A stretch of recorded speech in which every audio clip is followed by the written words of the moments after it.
Dito sa Papa Dudut Stories, ikaw ay hindi nag-iisa.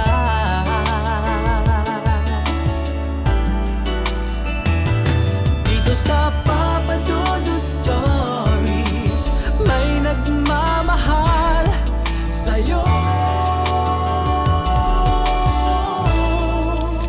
Papa Dudut Stories, Papa Dudut Stories. Dear Papa Dudut, sa lahat po ng mga nakatutok ngayon, huwag kalimutan na mag-like, mag-share at mag-subscribe.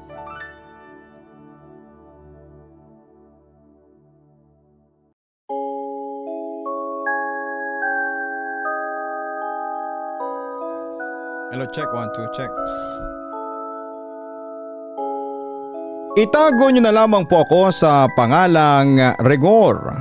Matagal na akong taga-subaybay ng programa ninyo pero hindi ko akalain na darating ang araw na ako naman ang susulat sa inyo para magbahagi ng isang kwento na habang buhay na nagpabago sa kapalaran ko. Ang kwentong ito ay tungkol sa sumpa, sa mga itim na nilalang at sa maling landas na tinahak ko noong kabataan ko na muntik nang umubos sa buhay ko. Sana po ay maging babala ito sa lahat ng mga nakikinig. Magsimula tayo noong teenager pa lamang ako. Mga panahong pakiramdam ko ay alam ko na ang lahat ng bagay sa mundo.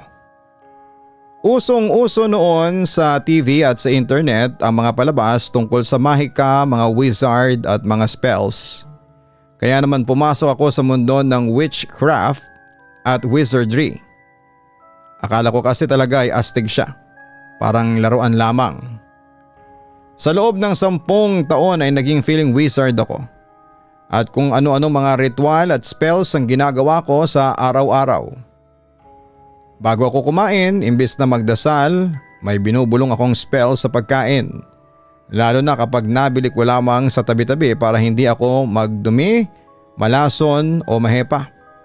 Bago umalis ng bahay, spell ulit ang panangga ko. At kung minsan naman kapag sobrang nabuburyong ako sa kwarto, binubuksan ko ang bintana tapos ay sinusubukan kong laruin ang ihip ng hangin at ang panahon. Di naman ako nananakit ng ibang tao kahit pa inis na inis ako sa kanila. Pero aminado ako na adik ako sa pakiramdam na may kakaiba akong lakas. Pero habang busy ako sa pag-eksperimento sa mga spells ko, ang pamilya ko mismo ay may mas madilim pang sekreto na hindi ko kaagad napansin. Nakikitira ako noon sa mga kamag-anak ko. Ang tiyahing kong kumugkop sa akin si Tita Porita ay may lahing mangkukulam. Matanda siya ng 5 taon sa asawa niyang si Tito Ronnie. Nang mga unang taon ng pagsasama nila ay okay naman sila. Sweet at masaya. Pero noong nagkaedad na si Tita Porita, natural na lumaylay ang katawan niya at medyo nalamigan na siya sa pakikipagtalik. At si Tito Ronnie naman na medyo may kalakasan pa ang katawan ay hindi nakatiis. Naghanap siya ng aliw sa labas hanggang sa napadpad siya sa isang bar at doon niya nakilalang isang mas batang babae na nagngangalang Josie. Nako Papa Dudut, nabulag ng husto si Tito Ronnie. Lahat ng pangangailangan ng katawan niya na hindi maibigay ni Tita Porita ay todo-todong ibinubuhos ni Josie sa kanya. Kaya naman hulog na hulog si Tito Ronnie sa babaeng yon. Naging sunod-sunuran siya sa lahat ng mga gusto at utos ni Josie na parang tupa. Umabot pa nga sa punto na pinapili na siya ni Josie kung ang asawa ba niyang si Tita Porita o ang bago nitong kalaguyo. At dahil mas matimbang ang tawag ng laman, iniwan ni Tito Ronnie ang kanyang asawa. Sumama siya kay Josie at lumipat sila sa isang inuupahang apartment para doon na magsama. Nung una tahimik lang si Tita Porita pero alam kong nagtatanim na siya ng galit. Isang araw ay nalaman ni Josie na may isang matandang babaeng biglang pumasok sa silid nila ni Tito Ronnie doon sa apartment.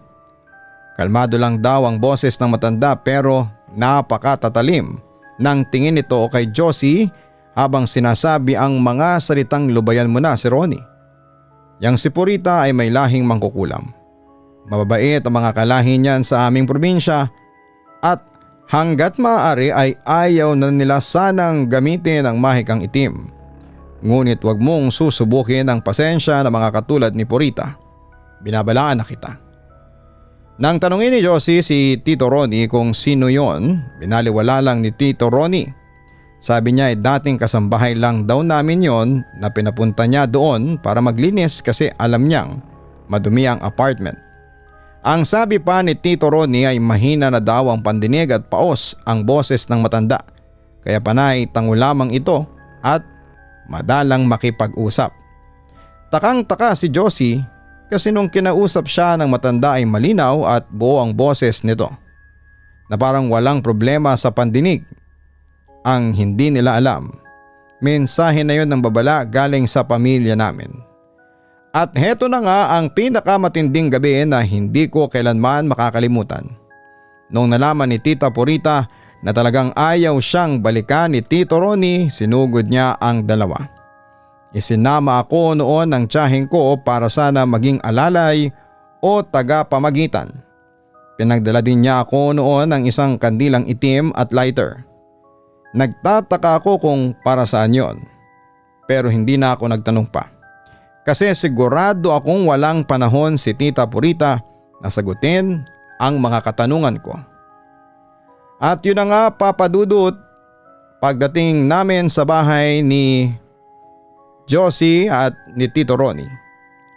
Hindi ko napigilan ang tiyahing ko sa paglabas ng kanyang natatagong abilidad. Kitang-kita ko ang galit sa mga mata ni Tita Purita habang hawak-hawak ang isang kandilang itim. Nakangisi siya na parang nababaliw, isang ngising nakakatindig balahibo. Bago niya isinigaw sa mukha ni Tito Ronnie at Josie ang isang sumpa. Sinusumpa ko, balang araw ay magdudusa kayo ni Josie. Babalik sa inyo ang daang beses na sakit na idinulot ninyo sa akin.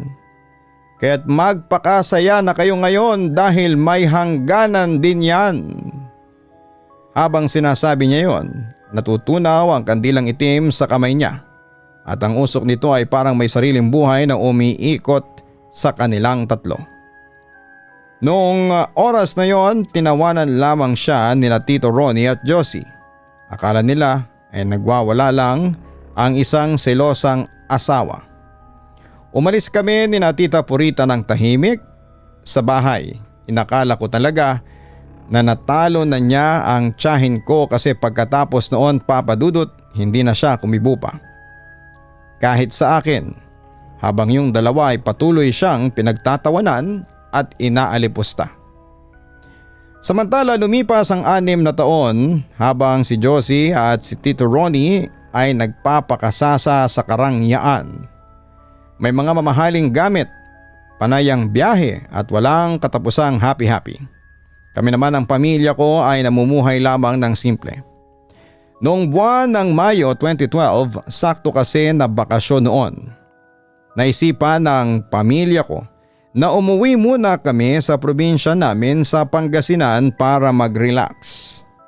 Kasama rin namin syempre si Tita Purita at ang mga anak niya.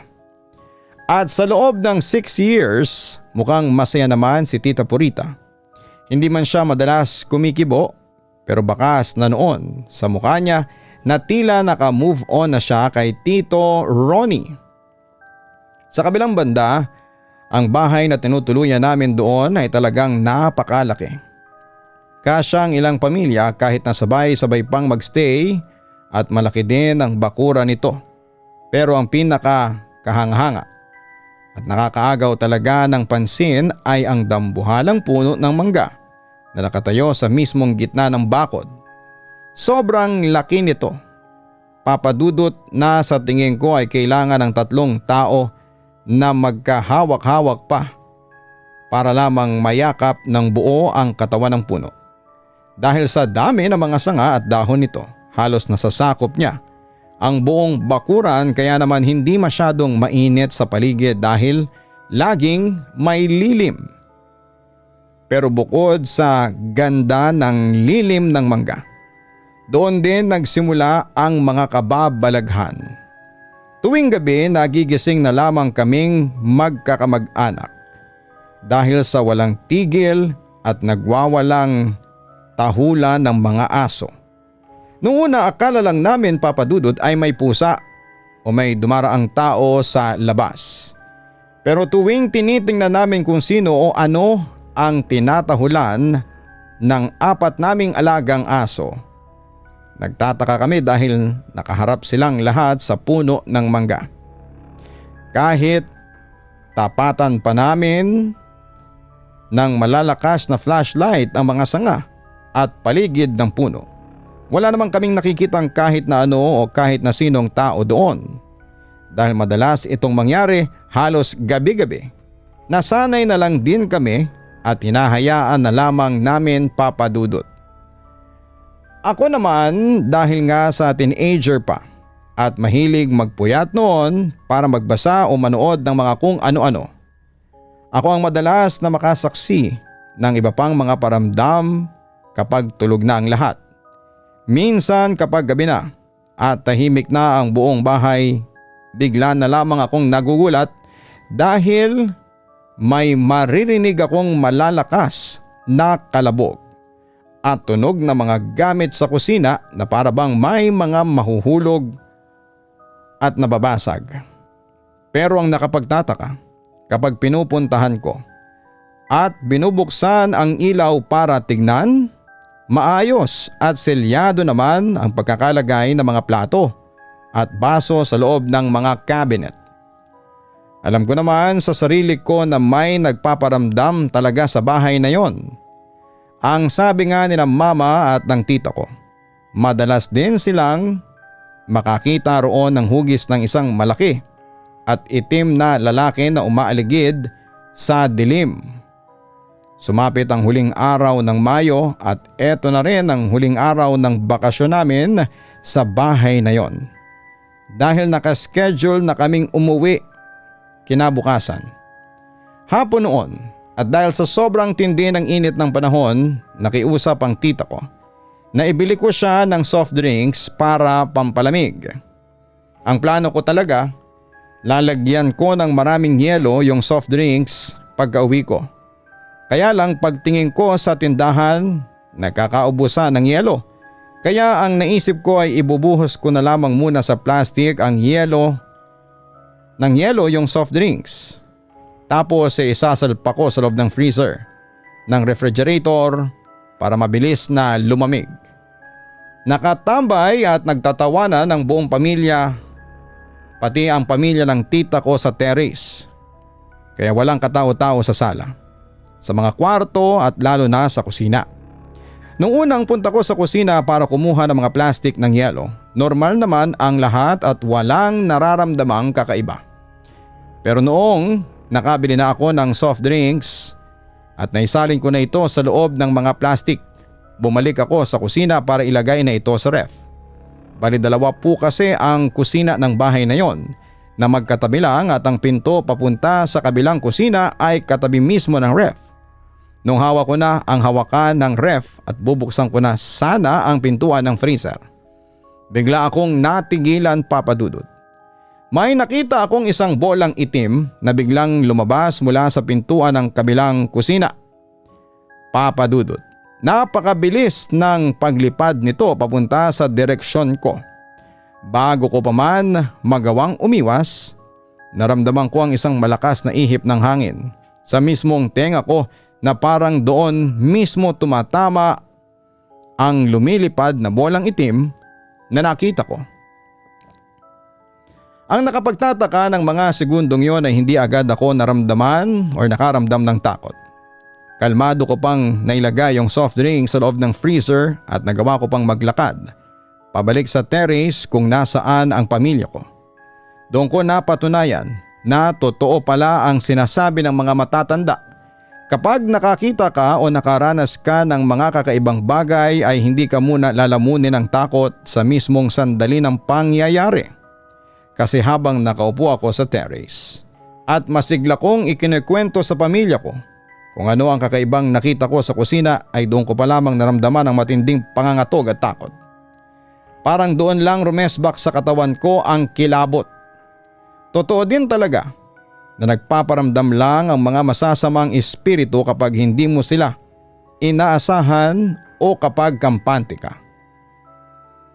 Ang nakakatawa pa dito dahil marahil sa tindi ng shock at sa pinsala ng itim na enerhiyang yon, noong gabi ring yon ay bigla akong sinumpong ng napakatinding lagnat.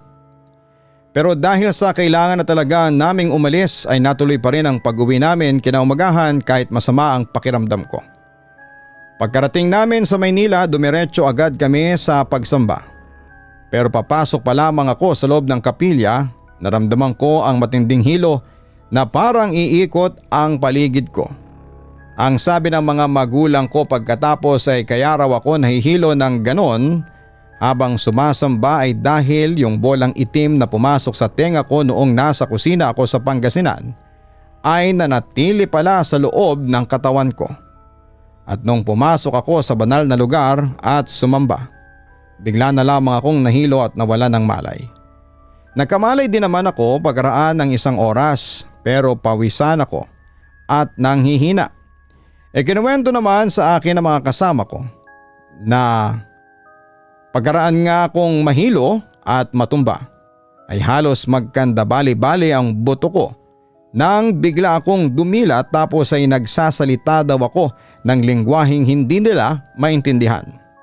Nagbago din daw ang boses at kulay ng mga mata ko. Naging purong itim daw. Bumalik lang daw ako sa dati noong dinasala na ako ng ministro namin Papa Dudut. Doon talaga nagbago ang pananaw ko sa buhay. Na-realize ko na hindi pala laruan ang mga spells na pinapagawa ko noong teenager pa lamang ako. Kaya naman doon ako tuluyang nagbagong buhay. Ipinakilala ako ng ilang malalapit na kaibigan kay Kristo. At hindi ako nag-atubili, naging isang ganap akong Kristiyano. Ang unang ginawa ko para tuluyang makawala sa nakaraan ko ay ang talikuran at i-renounce ang bawat spell na ginawa at natutunan ko noon, Papa Dudut. 6 na pong spells lahat yon. Isa-isa ko yung itinakwil sa mga dasal ko at pinutol ko ang lahat ng uri ng koneksyon sa mundo ng witchcraft at wizardry. Akala ko nga noon kapag may nakasulat na amen sa dulo ng isang spell ay ligtas na ito at galing kay Lord. Doon ko nalaman na naloloko lang pala ako dahil ang ibig sabihin lamang ng amen ay yes o kasiyahan. Ginagamit lang yon ng mga masasamang espiritu para magpanggap na mabuti sila. Kaya naman naging alerto na ako. Pero Papa Dudut, akala ko kapag nagbago na ako ay magiging madali na ang lahat. Doon pala nagsisimula ang totoong bangungot dahil tinalikuran ko sila. Naging mainit ang mata sa akin ng kadiliman.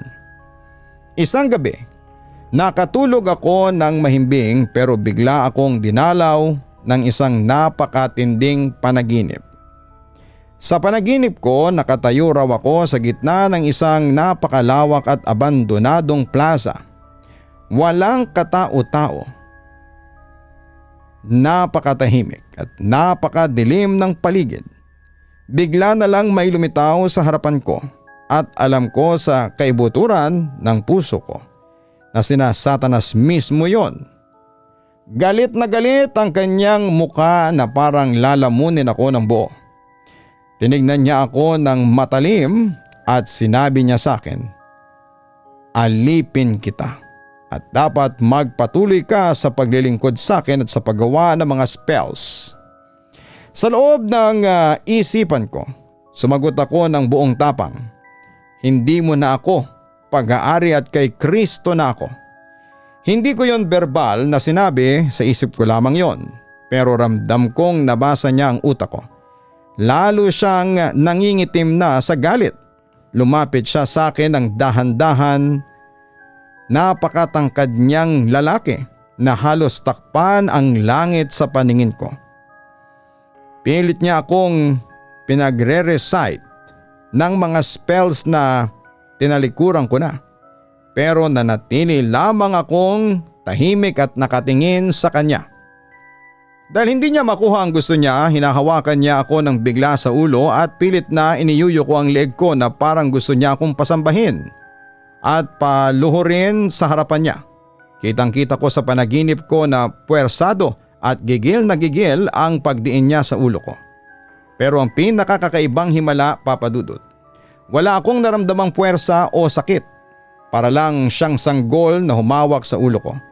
Walang kahit na anong talab ang lakas niya laban sa akin. Hindi niya ako napilit na sumunod sa kanya hanggang sa bigla akong magising, pero ang akala ko ay tapos na ang hirap. Dahil pagkamulat ng mga mata ko, sinalubong naman ako ng matinding sleep paralysis o yung tinatawag nating bangungot.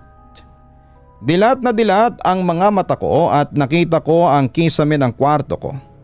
Pero hindi ako makagalaw kahit na isang daliri ko. Pakiramdam ko ay may napakabigat na bagay o nilalang na nakapatong at nakadagan sa dibdib ko. Kaya hirap na hirap akong huminga. Sinubukan kong sumigaw at magsalita para humingi ng tulong kay mama sa kabilang kwarto. Pero walang lumalabas na boses sa lalamunan ko. Puro hangin lamang na paos. Naalala ko yung mga natutunan ko sa simbahan. Imbes na magpanik ako, pinakalma ko ang buong katawan ko. Nag-relax ako at gamit ang buong lakas ng isipan at puso ko. Sumigaw ako sa aking mental ng tinig, "In Jesus' name, live!" Sa isang kurap ay biglang naramdaman kong dumaan ang isang magaan na hangin at doon lamang ako nakahinga ng maluwag. At nakagalaw muli. Agad kong kinapkap ang cellphone ko na nasa tabi ng unan ko para tignan kung anong oras na. Nagulat nga ako, Papa Dudut, dahil ang nakasulat ay 12:58 AM bago ako matulog ng gabing yon. Ang huling check ko sa oras ay 12:56. Ibig sabihin ang buong mahabang panaginip ko sa plaza. Ang pakikipag-tuos ko kay Satanas at ang matinding sleep paralysis ko ay nangyari lamang sa loob ng wala pang 2 minuto. At ang pinaka-amazing na bahagi sa karanasan kong yon, mula noong magsimula ang panaginip hanggang sa matapos ang sleep paralysis, kahit katiting na takot o kaba ay wala akong nararamdaman. Sa loob ng puso ko, alam kong kasama ko ang Diyos at protektado ako ng kanyang mga pakpak. Alam ko na okay ako. Na anak ako ng kataas-taasang Diyos. Kaya naman si Satanas ay walang kapangyarihan na utusan ako dahil nasa ilalim na siya ng aking mga paa. Pero habang ako ay nakakaramdam ng kaligtasan dahil sa pananalig ko, iba naman pala ang unti-unting nagaganap sa bahay ng tiyuhing kong si Tito Ronnie at ang kalaguyo niyang si Josie dahil sa sumpang iniwan sa kanila. Ang akala ni na Tito Ronnie at Josie na walang katapusang sarap, karangyaan at magarang buhay ay unti-unti nang tinatapos ng sumpang binitawa ni Tita Purita gamit ang kandilang itim. Si Tito Ronnie na dati naming kilala na napakalakas, masigla at laging maporma ay biglang nagbago ang itsura. Unti-unti siyang nanghina at parang laging lanta ang katawan. Halos linggo-linggo ay dinadapuan siya ng iba't ibang sakit. At ang dating sigla niya sa buhay ay napalitan ng matinding lungkot at walang katapusang panghihina. Kasabay ng pagbagsak ng kalusugan niya, nagsimula ding gumuho ang kanilang mga negosyo. Ang mga mamahaling ari-arian na ipinagmamalaki nila noon mga sasakyan at mga luho ay unti-unting nawala at nabawi sa kanila hanggang sa maubos ng tuluyan. Isang gabi habang nag-uusap ang dalawa sa loob ng natitira nilang malaking bahay, na noong mga oras na yon ay napakatahimik at napakadilim, bigla na lamang napasapo si Tito Ronnie sa kanyang dibdib at sobrang tindi raw ng sikat ng araw. Bumagsak siya sa sahig habang namimilipit. Si Josie naman tarantang-taranta na hindi malaman ang gagawin. Kahit na anong iyak at subsob niya kay Tito ay hindi niya ito magawang tulungan at mapaginhawa. Tumawag siya kaagad ng ambulansya, pero Papa Dudut, huli na ang lahat. Pagdating sa ospital, diniklara ng patay si Tito Ronnie dahil sa matinding atake sa puso. Nawasak ng husto si Josie. Nawala sa kanya ang lalaking pinili niya at ipinaglaban niya. At ang marangyang buhay na tinatamasa nila noon ay tuluyan ng gumuho. Nag-iisa na lamang siya at napapailing sa bahay na yon, Papa Dudut. Sa tuwing gabi, ang mga alaala ng sumpa at ang nakangising muka ni Tita Purita ay mas lalong naging malinaw at buhay na buhay sa isipan niya. Hindi nga nagtagal, pagkatapos mailibing ni Tito Ronnie, nagsimula na ring dapuan ng sakit si Josie. Palagi siyang nilalagnat ng napakataas at halos mabaliw siya sa tindi ng sakit ng ulo gabi-gabi. At dati niyang magandang balat ay naging sobrang maputla na at parang bangkay. At ang buong katawan niya ay nanghihina na ng husto. Nawalan siya ng tuluyan ng gana sa pagkain.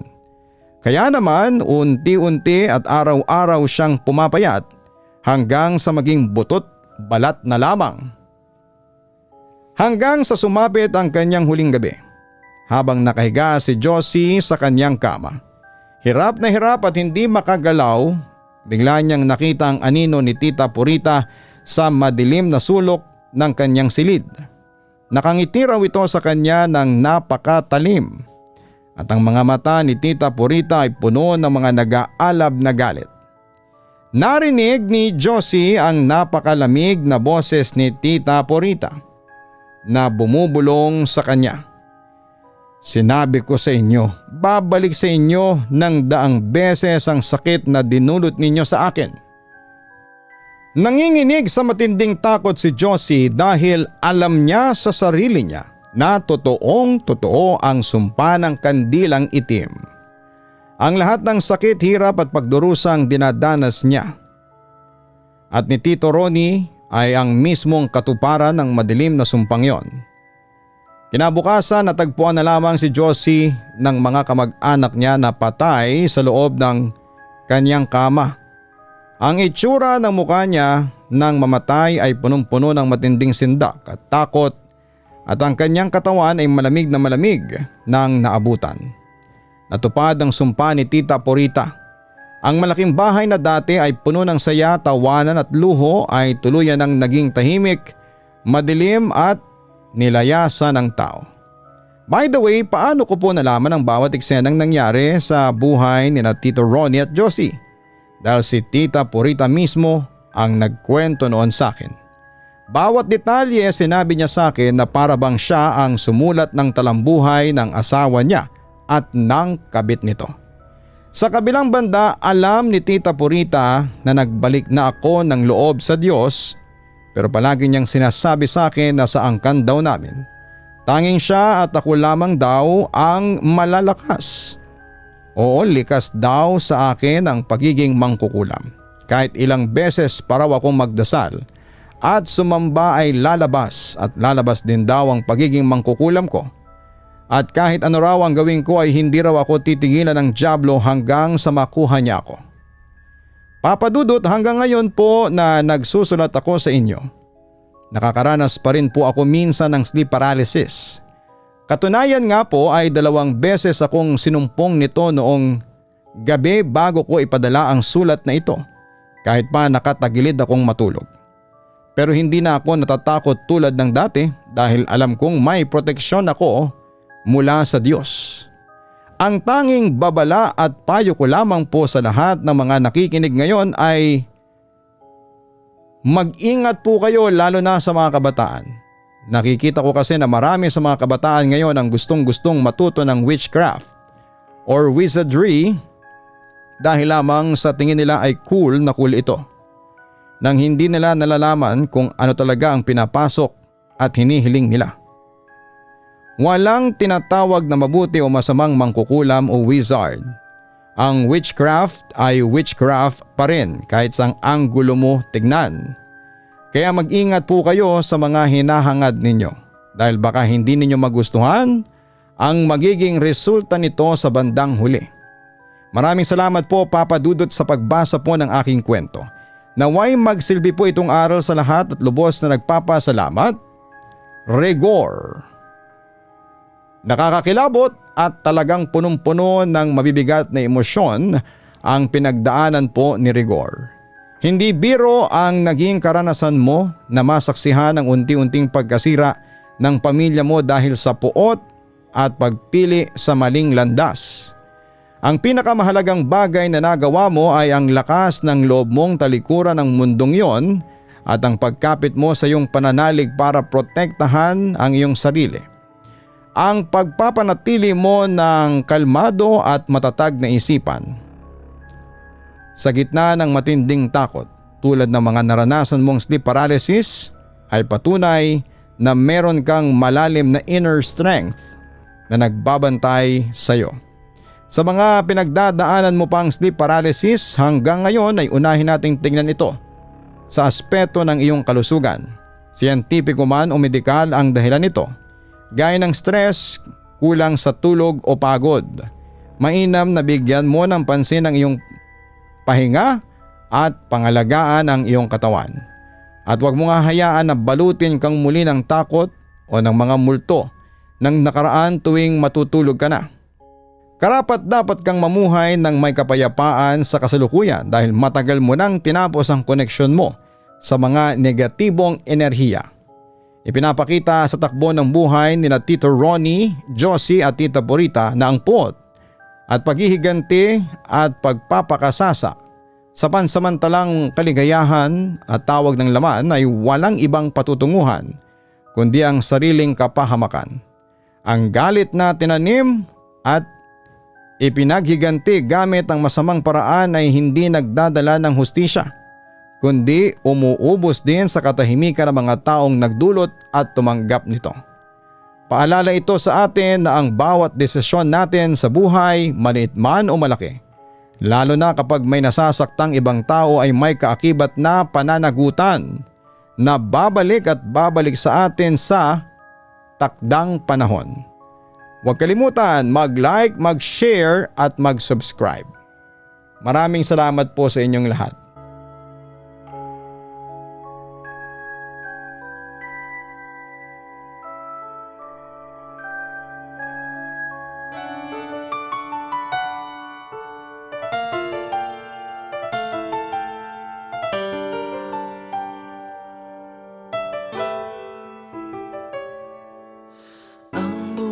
Ay mahiwaga,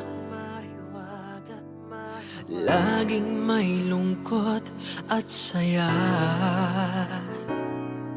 Sa Papa Dudut Stories, laging may karamay ka.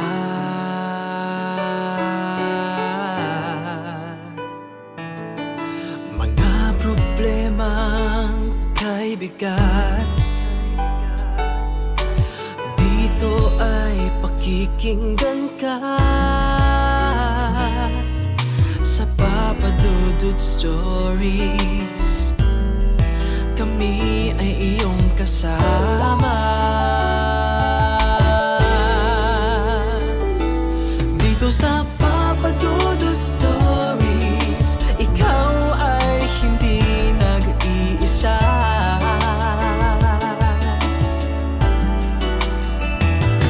Dito sa Papa Dudut Stories, may nagmamahal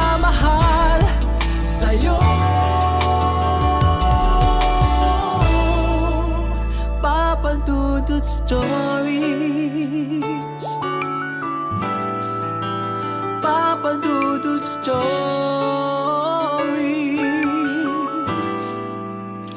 Papa Dudut Stories.